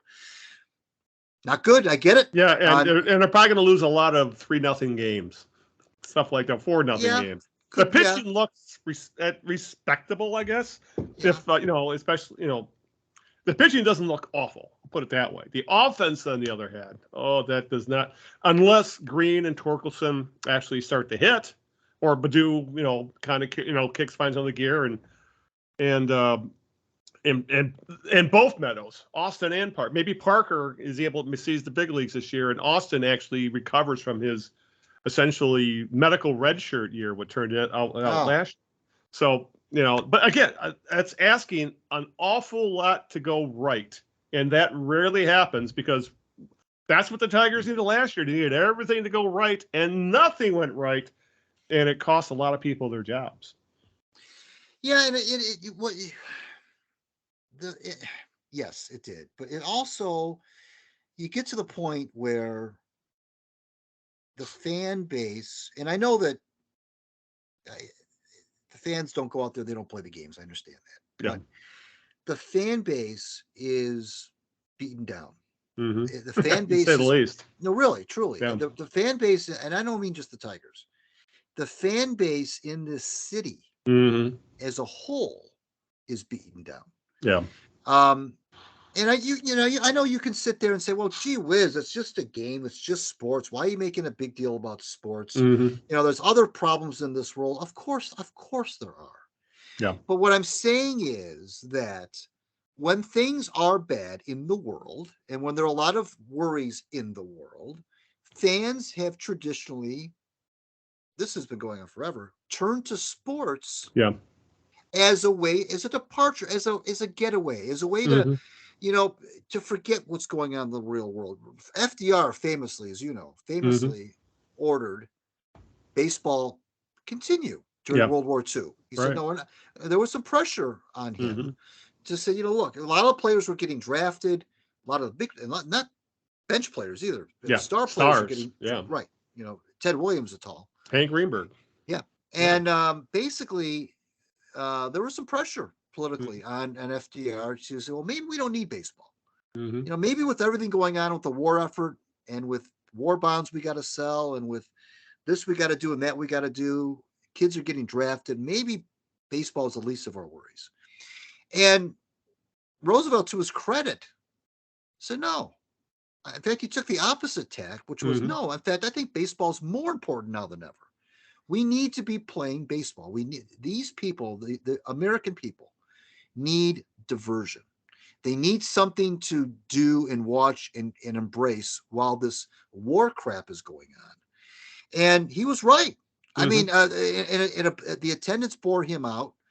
And so it's not hyperbolic to say that people look at their sports teams as a source of inspiration, as a source of joy, Mm-hmm. when things maybe else in their personal lives isn't going so well. I can tell you, I'll be very transparent.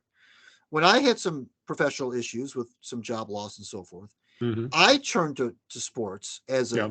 even more than I usually do, Mm-hmm. to kind of take me away from that, Yeah. to make me forget about that.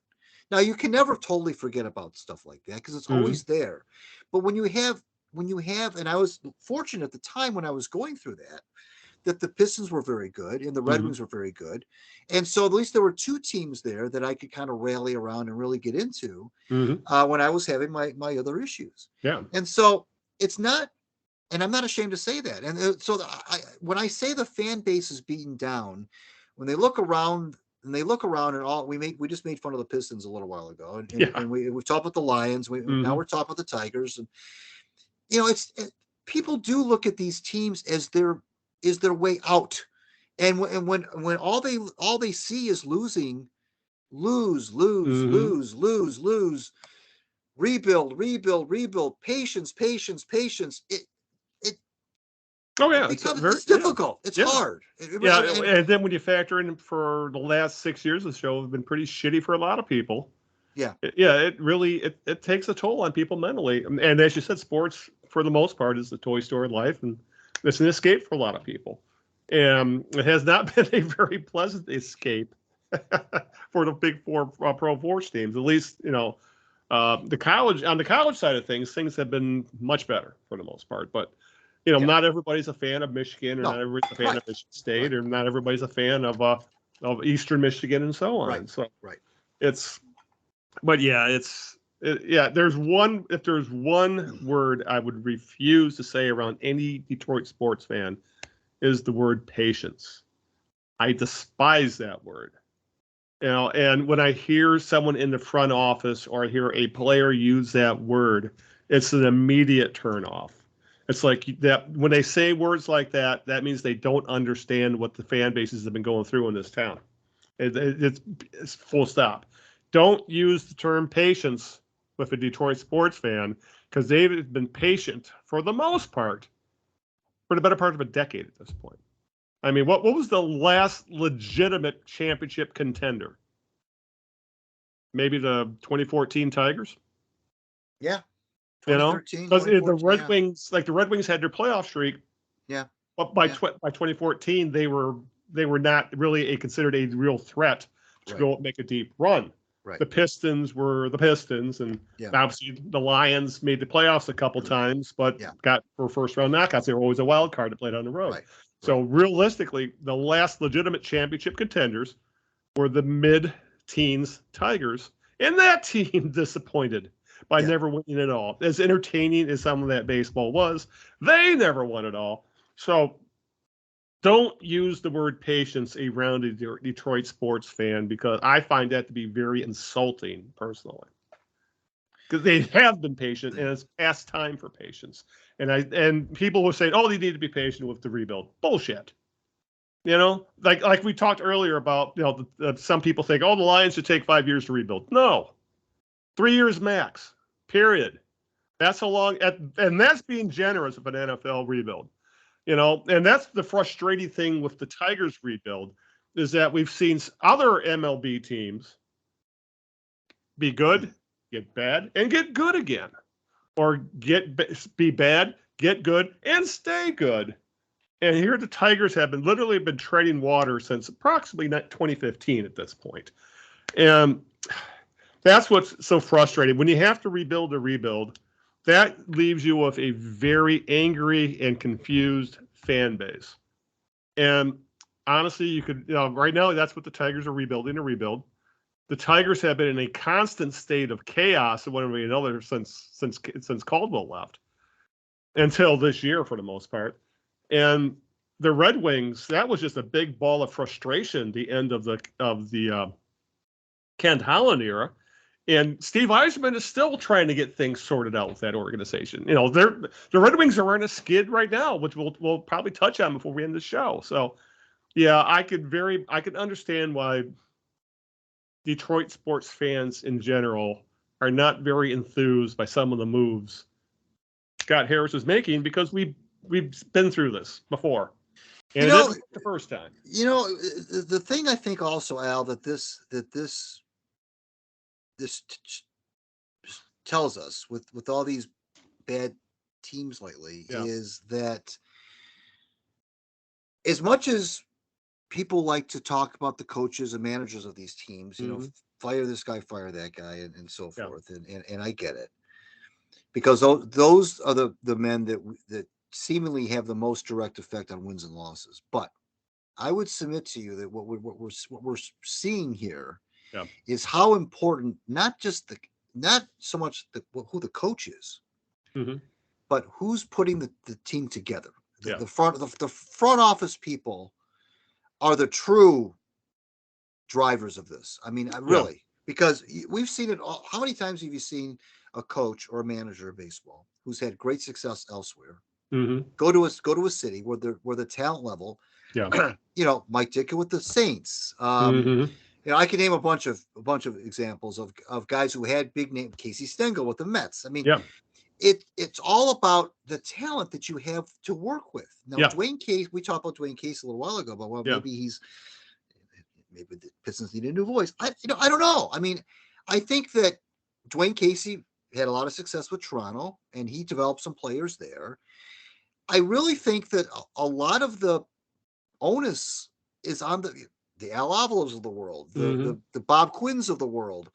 These Holland toward the end. I mean, the executives of these teams are the ones that, and it's true everywhere. It's the guys who are putting these rosters together who are set the coaches up for success or for failure. Now, you can still have bad coaches. Yes, you can still have your Matt Patricias, and there's a slew of bad coaches in the NFL right now.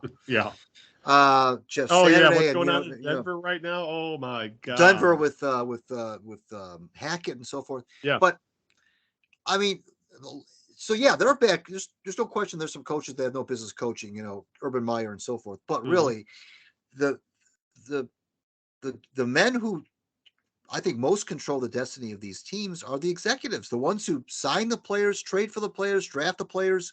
They're the ones, and frankly, they're the ones who also hire these coaches too. And so they're the ones that sometimes they kind of get lost in the shuffle because everybody's so focused on fire Casey. You'll never hear fire Weaver. Now you heard fire. You heard fire Quinn, of course, because that got to be untenable. But it's only the first thing is fire. Now there was a fire Avila. Eventually, these guys wear their welcome out. Avila was here forever. Quinn was here seemingly forever, and so these guys eventually the fans they catch on. They say, wait a minute now, hold time out. Okay, maybe Ron Gardenhire wasn't the best hire in the world, but let's look at Al Avila. Then they want to turn their ire to the owner. Of course, that's the next step. First it's the coach. Then it's the GM, then it's the owner. Now, the owner sucks. Eventually the owner stinks. Well, so it's all born out of frustration from losing. But what I'm saying is that these executives are the ones that provide the coaches with the talent with which to work. Yeah, exactly. Yeah, that's funny you bring that up, Al. Bring that up because I would like to ask Al, what did you see in Brad Osmus? That Brad Osmus was literally a black hole of nothing.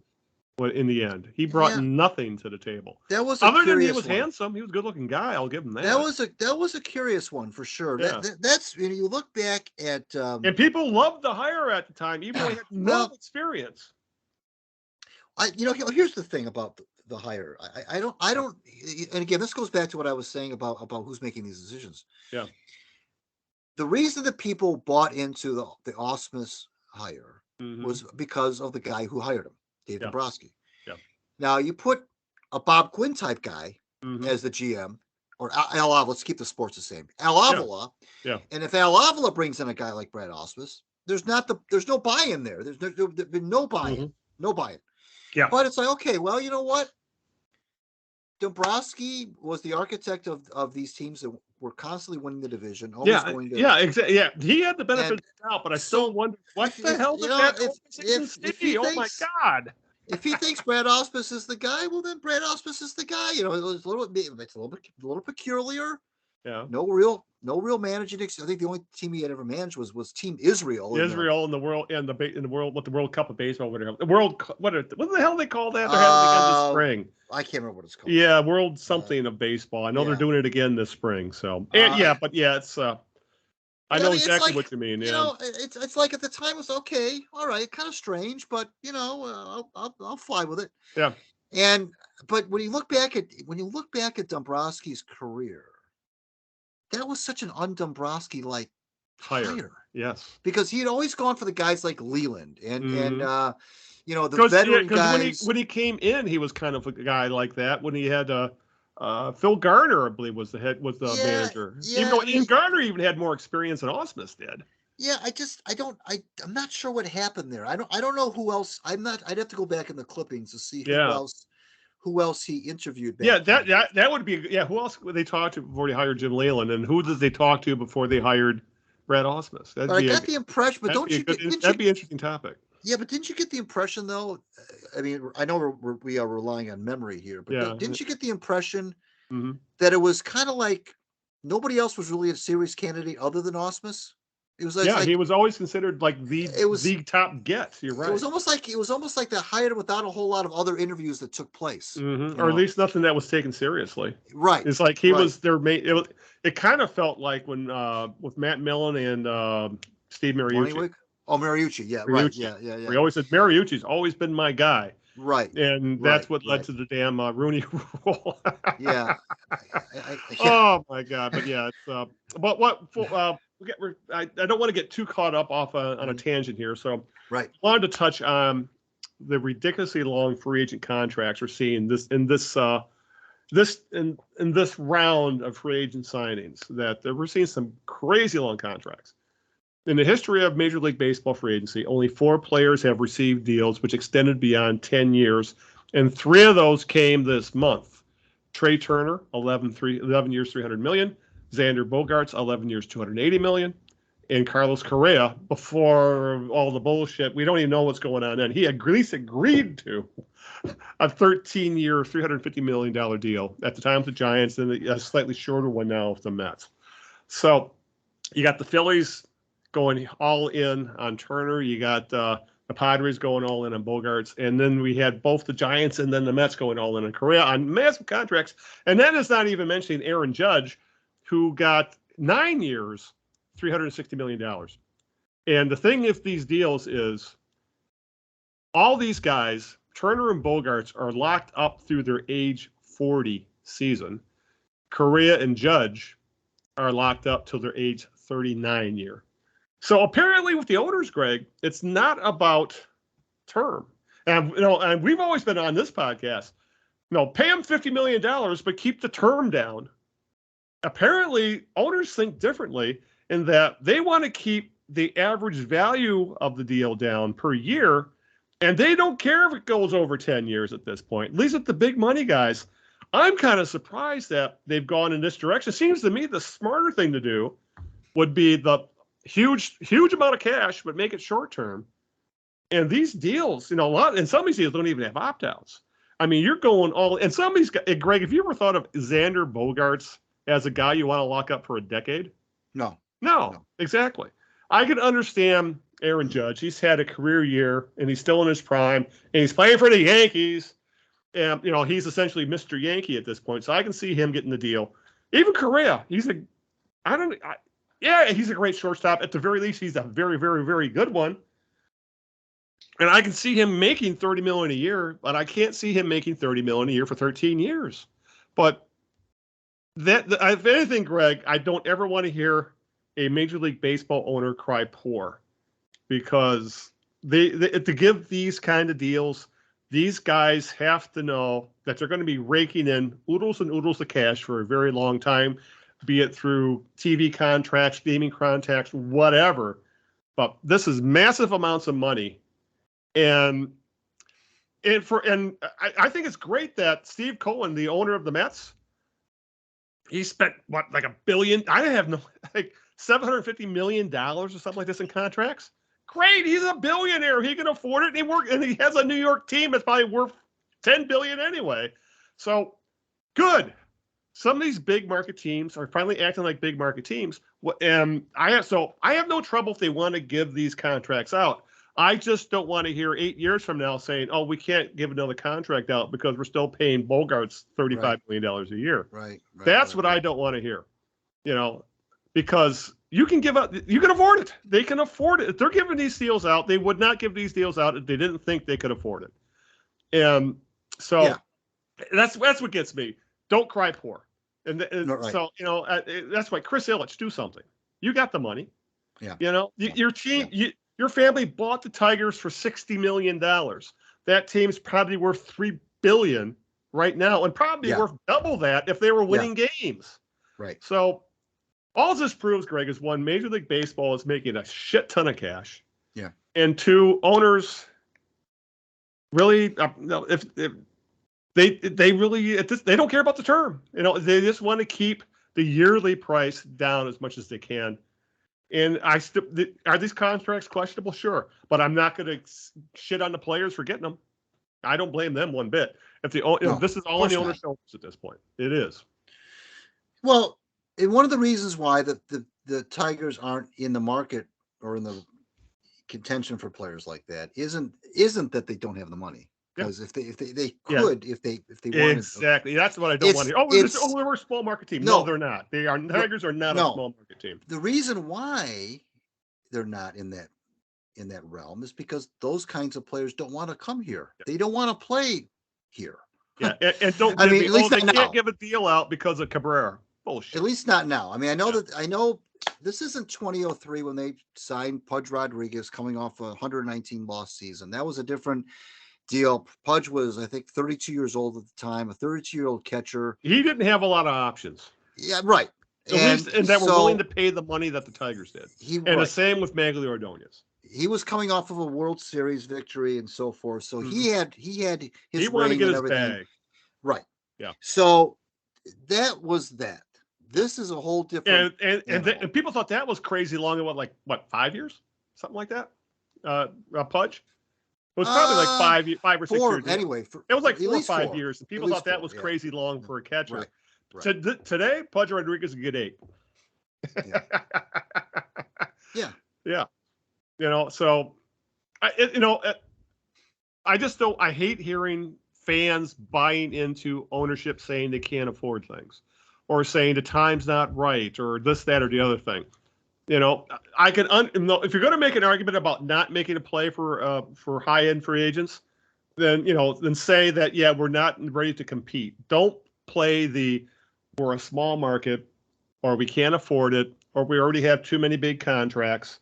That kind of thing, and it's because we've seen it before. Mike Ilitch got on the bad side of the owners like Steve Cohen is now because he was willing to spend above supposedly his, weight limit, so to speak, his cash limit. Because remember that what was it? They had the press conference where I think it was after they signed Prince Fielder, and I think they asked Ilitch about how much it was costing him. And he mentioned that, they're not going to like it, but I'm willing to pay the fine, essentially hinting about the luxury tax. And I think he pulled out a $20 bill out of his wallet or something like that. So apparently Steve Cohen's in the same boat with the ownership, thinking he's spending too much money. But It's New York City, for Christ's sake.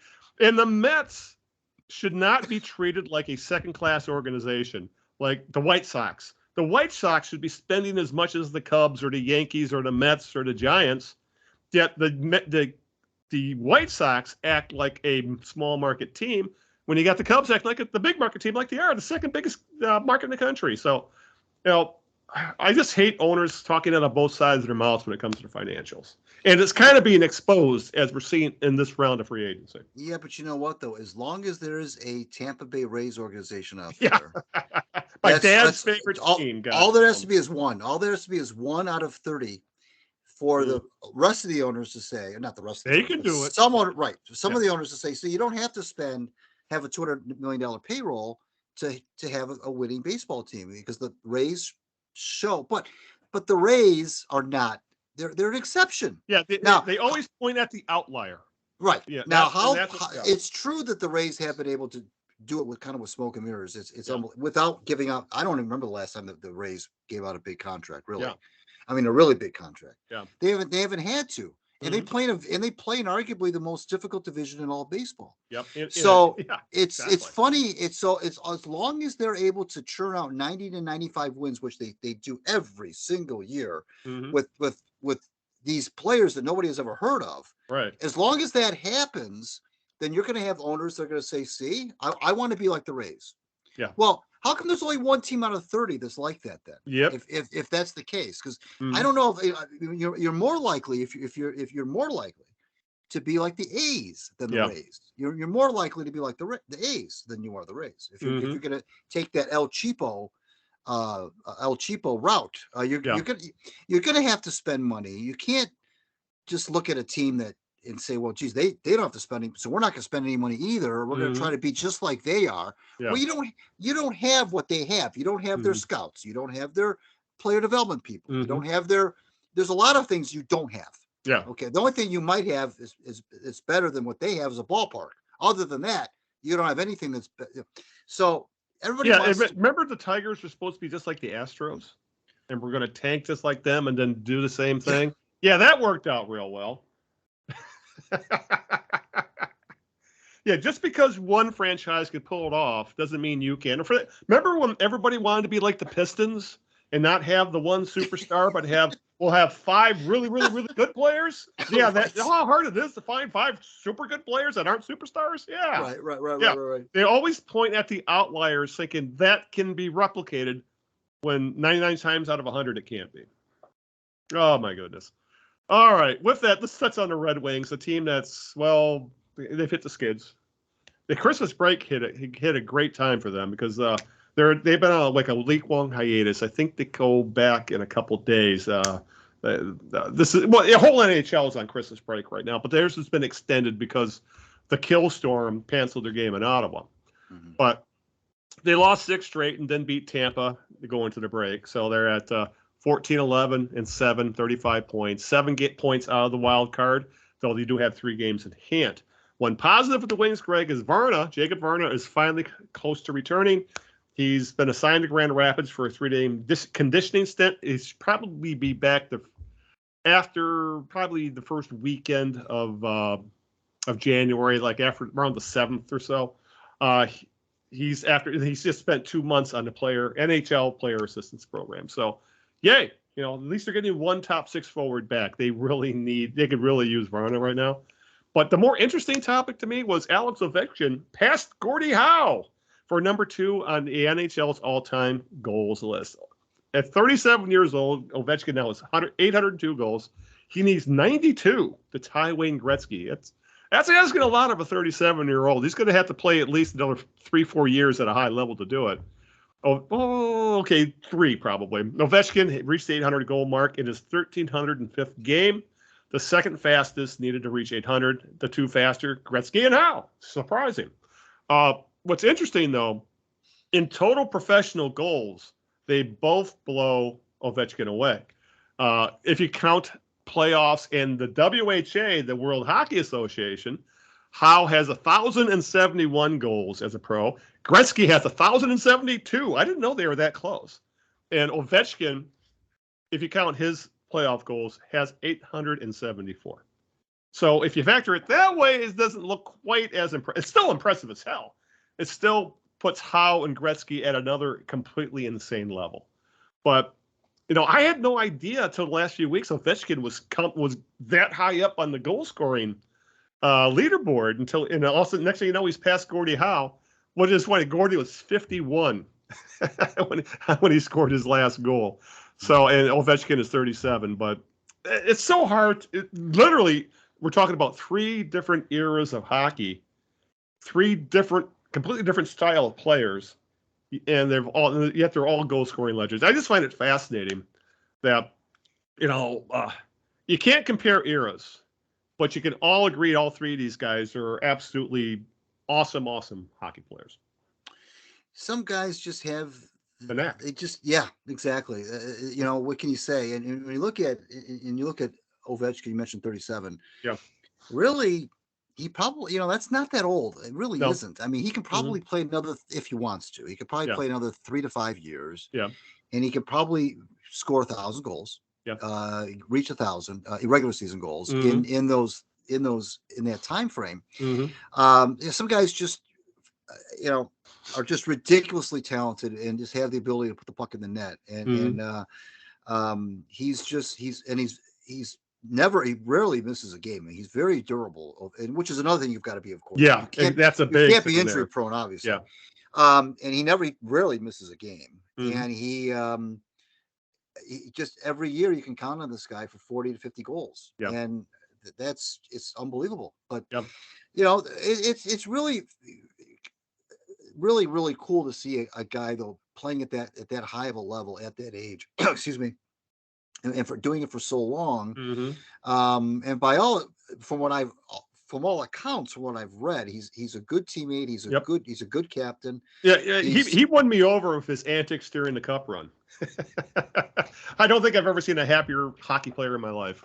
Yeah. I mean, it's just, all you can do is marvel at guys like that, and just be glad that you were able to say that you saw them in their prime.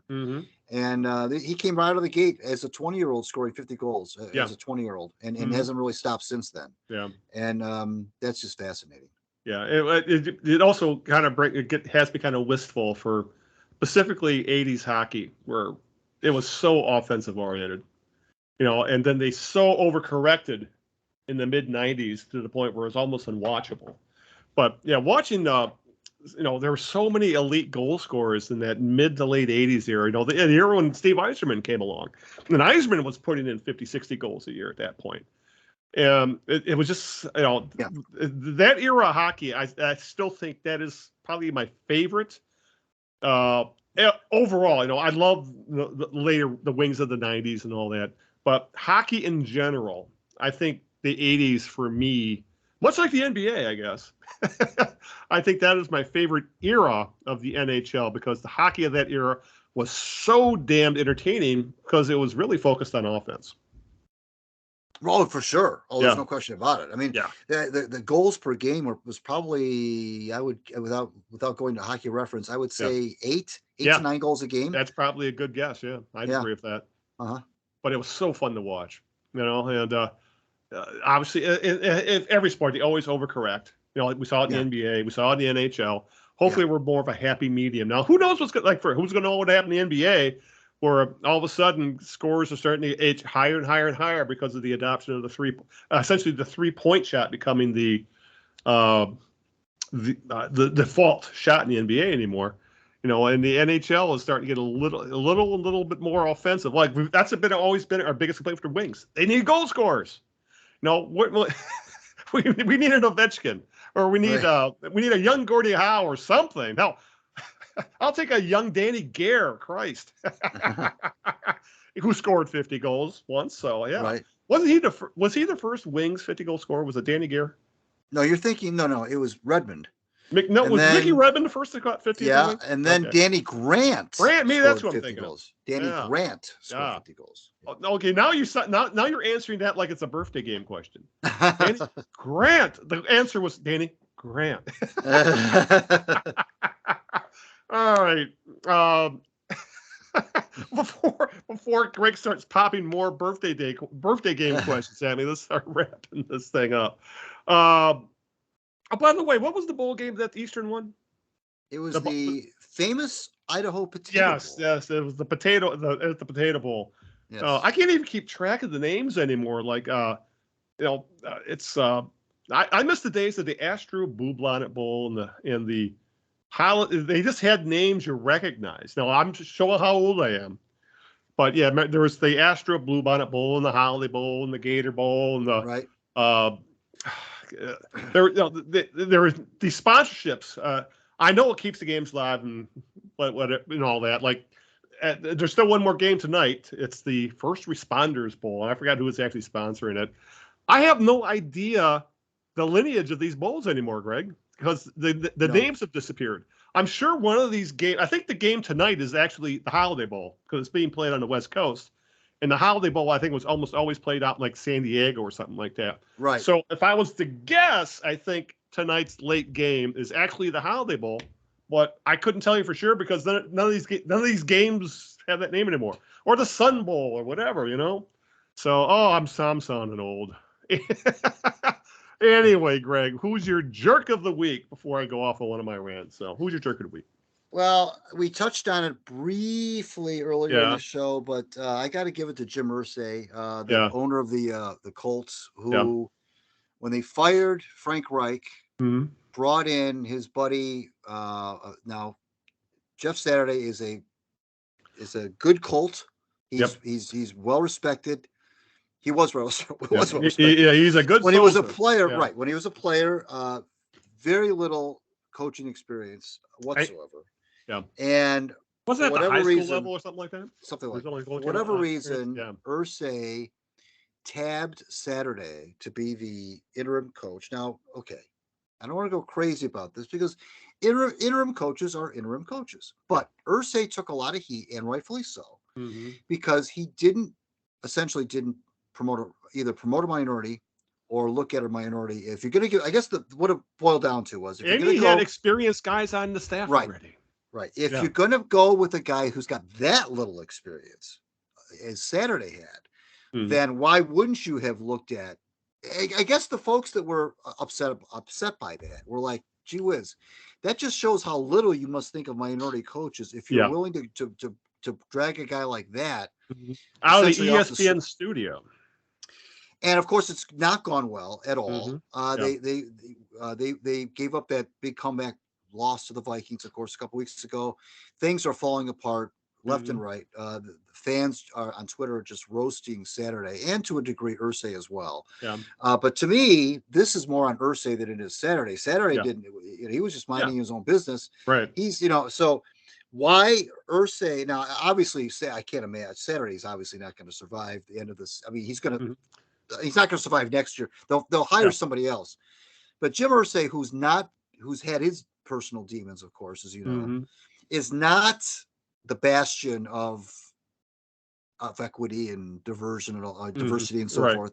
Yeah. So this Saturday thing was really, to me, another black eye on the NFL, which does not need another black eye. But it just didn't make any sense, and it's gone about as you would expect it to go, in terms of the wins and losses and the fracturing of the fan base and the whole 9 yards. So I don't know what Jim Irsay is doing, but it just really, and he's frankly, Bob Page pointed this out on Twitter. He said, and what he's done also, what Irsay has also done by doing this, is besmirching the reputation of Jeff Saturday. Yeah. Who up until this season was a cult that the fans held in very high regard, right, and was just held in very high regard. And now his reputation as a cult has been besmirched by this ridiculous. I suppose you could say, well, why did Saturday could have not accepted the job? But would you not accept the job? At the pay they're getting, exactly. Well, of course. I mean, to coach the team he played for and won championships with, of course you're going to say yes. Yeah. Now it could have been that he caught lightning in a bottle, and it was a great story. And look at Jeff Saturday, but it it just really rubbed a lot of people the wrong way. Yeah. And it's the Colts have become a laughing stock of the NFL because of it. Yeah. Yeah, you could name Jim Irsay every podcast is your jerk of the week, and I agree with it. That guy has such a bad history of things they pulled off. The Irsay family in general with the Colts. Just ask people in Baltimore how they feel about Irsay's. But what they're done is just it'd be like pulling Chris Spielman out of the front office, putting him in, making him head coach of the Lions or something like that, or Dan Orlovsky, pluck him from ESPN and put him on the sidelines. Yeah, that's and then the last couple games with the Colts with the blowing a 33-point lead to the Vikings, and then Monday Night Football was literally unwatchable last night. The Colts were so futile on offense. So yeah, that's a good call on Irsay. The Irsay should be called out at every opportunity, if you ask me.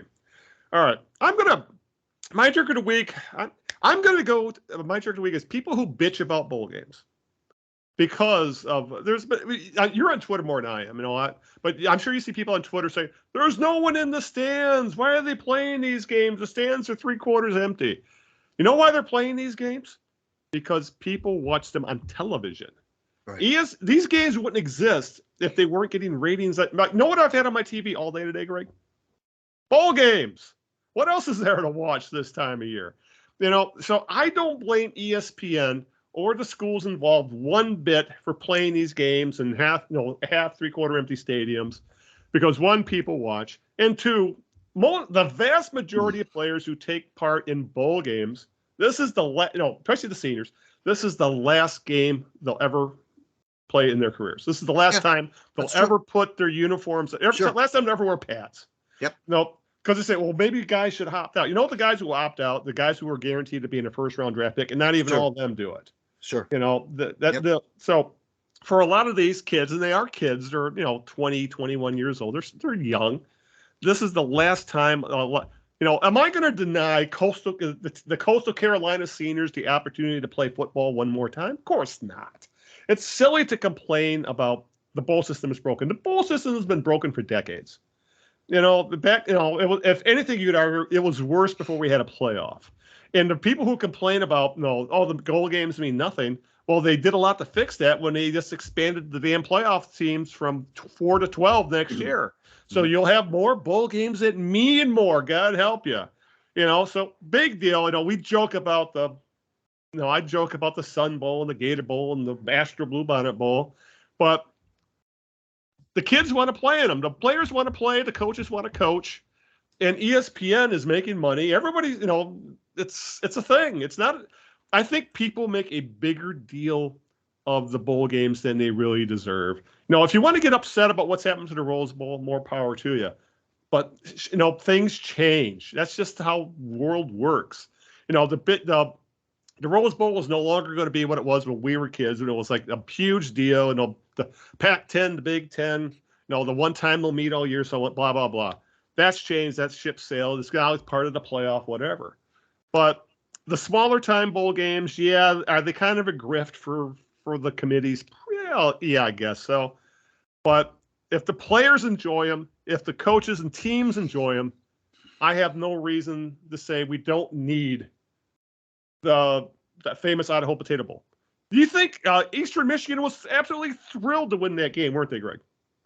Of that course. Alone makes it. The fan base, the alumni, like me, of course, we were thrilled. Yeah. So and it's a great way to end the year. It's a reward. I have no problem. I have a bigger problem with the way it used to be when you just had a bunch of aging sport writers voting for a national champion. At least now we have a playoff, and that's changed the upper echelon of bowl games. But the lower tier bowls, great. Now I have sports to watch during the day on the holiday between Christmas and New Year. So whatever. So my jerk of the week are people who constantly, every year you hear it, people who bitch about bowl games, about the attendance or who's playing or whatever. So just shut up and enjoy football. It's the last time you'll be able to watch college football for a while. You make a good point about these kids who, like you said, let's use Eastern as an example. Yeah. Those seniors went out with a bang. Yep. That was their first bowl win in 35 years. Exactly. First bowl win for Chris Creighton after 4 or 5 tries. It's a big deal for the smaller schools. Of course. And you make a really good point when you say a lot of these kids will never play football again, will never suit up again. Let's face it, they won't. And to go out like that, to make that your last memory, is, and like you said, and you're spot on about the attendance in person versus the television audience. Bob Page said the exact same thing. He said, I had to turn that. He was talking about the Potato Bowl. I had to turn it off because of all the empty seats. And I said, Bob, I don't care if that stadium was empty. Yeah. I just wanted my team to win a bowl game. Exactly. And I couldn't care less who was in the crowd and who wasn't in the crowd. Yeah. All I know is that I was watching the game on TV. My alma mater finally won a bowl game after 35 years. And it didn't start out very good. I think the Eastern fell behind 13-0 right off the hopper, and they came roaring back. And we've come to know Chris Creighton in the last guy we've been interviewing, the guy for the 8 years, and we've come to know him. Yeah. And we pull for him. We want him to win. And I sent him a congratulatory text. And he wrote me back and said he was just so happy. Everybody who believed in the program and who he wanted a paragraph long a reply to me, and so you know how he is. When we have him on and talk about this, we know what you almost know what he's going to say, but that's okay. Yeah, I mean, it's really a good thing for the program, especially where that program had been when he got there. Yeah, it is what it is at this point. College football, and and sometimes I think fans get wrapped up too much in the upper echelon of college football, forgetting there's 55 other teams or however many there are at least that are just playing for pride. And that's what bowl season is more than anything. It's about pride and that. And then I think you nailed it about Chris Creighton in Eastern Michigan has to be absolutely giddy for winning that bowl game. And that alone makes the bowl season worthwhile is reactions like that. Right. And it's so what if the stands are 3/4 empty? People watch it.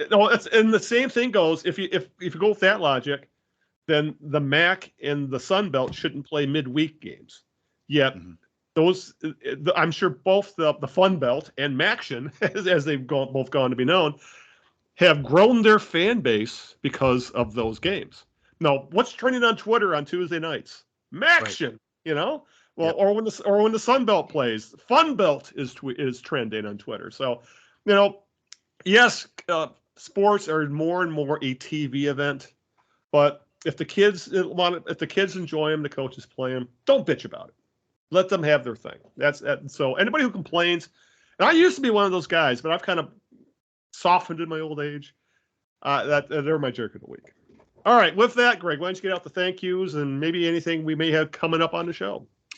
Yeah, as we indicated at the beginning at the top of the show, Al will be in Florida, so we won't be with you on January 10th. We'll come back on January 24th with City Hall, our NBA guru or our stats guy. He's going to. Oh, I'm sure he'll have lots to say. I blame a lot of this, by the way, on City because he was the one who said something like, "Well, the only thing that could go wrong for the Pistons is if Cade Cunningham breaks his leg or something like that." Yeah, and there we are. Oh God! So City will be here on January 24th. The aforementioned Chris Creighton, I'm trying to get him on maybe the show after that, which would be like February 7th or something. Right. So keep you posted on that. Follow us on Twitter at the Knee Jerks. Follow me on Twitter at Greg Eno. And of course, read my WordPress Out of Bounds blog. Just Google Greg Eno Out of Bounds and you'll find it. Or please mark it as a favorite and subscribe and you'll get a new piece pretty much every Monday or Tuesday. I'd appreciate if you do that. I want to thank my lovely wife, Sharon, for putting up for this nonsense, and to you, Big Al, for making Tuesday nights so gosh darn fun. Indeed. And maybe one of these days you need to start up your own Substack, Greg. Maybe. Yeah. As always, you want to listen to the show. We're at all the usual places. Any place podcasts are found, just search the Knee Jerks, search Eno and Big Al, some combination of that. Now, you can find us on places like Apple Podcast, YouTube, Stitcher, iHeartRadio, Spotify, Google Play, Amazon Music, Deezer, Radio Public. TheKneeJerks.net is the homepage. That's where all the links to things we've talked about will be. That will be links to social media. There'll be a link to Greg's blog. Any guest information you'll find on TheKneeJerks.net as well. And also that's where you can download the MP3 if you don't want to use an app and you just want to use your computer or whatever. Also, give a shout out to Bean, who I hear is doing very, very well. He's had a Merry Christmas. I had a good Christmas. Greg's had a good Christmas. I hope all our listeners have had a great Christmas. And we do apologize for the schedule issues, but sometimes real life gets in the way. And, maybe we need to get Nick on the show again pretty soon as well. Put him on your guest list, maybe before baseball. I mean, you know what's sneaking up on us, Greg? Spring training is only 2 months away. Oh, wow. Yeah. And time flies, right? So here, good Lord, before, in about 4 or 5 shows, we'll be talking about spring training. I can't wait. We can yell about the Tigers some more. But with that, we need to get the hell out of here. So until, I guess it'll be a month from now, because I'll be in Florida and Greg will be doing Greg things with a cocktail in hand. He'll probably be cooking too, knowing him. This is Al Beaton saying good evening, good luck, and aloha. We'll see you in a month. Ciao, Italy. We'll see you in 4 weeks. Yes. Oh.